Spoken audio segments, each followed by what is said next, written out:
আসন্ন প্যারিস অলিম্পিক্সে তাকে দেখা যাবে না, সুযোগও পাননি। কিন্তু তিনি যে ফুরিয়ে যাননি তা আরও একবার প্রমাণ করলেন দীপা কর্মকার। প্রথম ভারতীয় জিমন্যাস্ট হিসেবে এশিয়ান চ্যাম্পিয়নশিপে এবার সোনা জিতলেন ত্রিপুরার এই মেয়ে।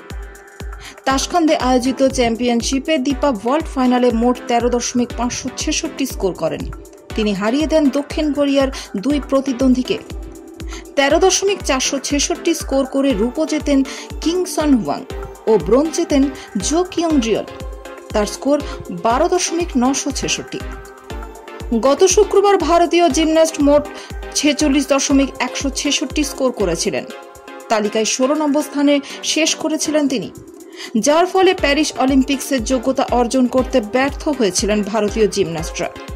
অলিম্পিক্সের মঞ্চে ভারতের কোনো জিমন্যাস্টকেই দেখা যাবে না এবার। অথচ রিও অলিম্পিক্সে এই জিমন্যাস্টে প্রদোনোভা ভল্টে অল্পের জন্য পদক হাতছাড়া করেছিলেন দীপা, কিন্তু সেখান থেকে তার পরিচিতি আরও ছড়িয়ে পড়ে। এরপর 2016 সালের এশিয়ান চ্যাম্পিয়নশিপে ব্রোঞ্জ জিতেছিলেন দীপা, তবে এবার সোনা জিতলেন। এর আগে কোনো ভারতীয় জিমন্যাস্ট এই চ্যাম্পিয়নশিপের মঞ্চে সোনা জেতেননি। চোট আঘাত বারবার কেরিয়ারে বাধা হয়েছে দীপার।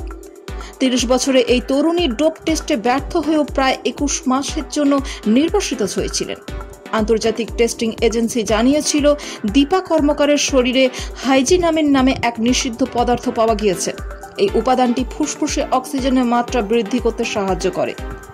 গত বছর 10 জুলাই পর্যন্ত এই নির্বাসন অব্যাহত ছিল। প্যারিস অলিম্পিক্সের যোগ্যতা অর্জন করতে ব্যর্থ হলেও গত বছর এক সাক্ষাৎকারে দীপা জানিয়েছিলেন, আমি এখন সম্পূর্ণ ফিট। চোট লাগতে পারে সে সম্পর্কে ওয়াকিবহাল হয়েই প্রদোনোভা ওয়ার্ল্ড শুরু করেছিলাম। কোচ বিশ্বেশ্বর নন্দীর কাছে প্রস্তুতি শুরু করেছি। নিজের সেরাটা দিচ্ছি যাতে অন্তত একটা অলিম্পিক্স পদক জিততে পারি, আর তারপর অবসর নিতে পারি। চোট আঘাত বারবার আঘাত ফেলেছে কেরিয়ার, কিন্তু এশিয়ান চ্যাম্পিয়নশিপের সোনা জয় নিঃসন্দেহে দীপার কেরিয়ারের সেরা সাফল্য বলাই যায়।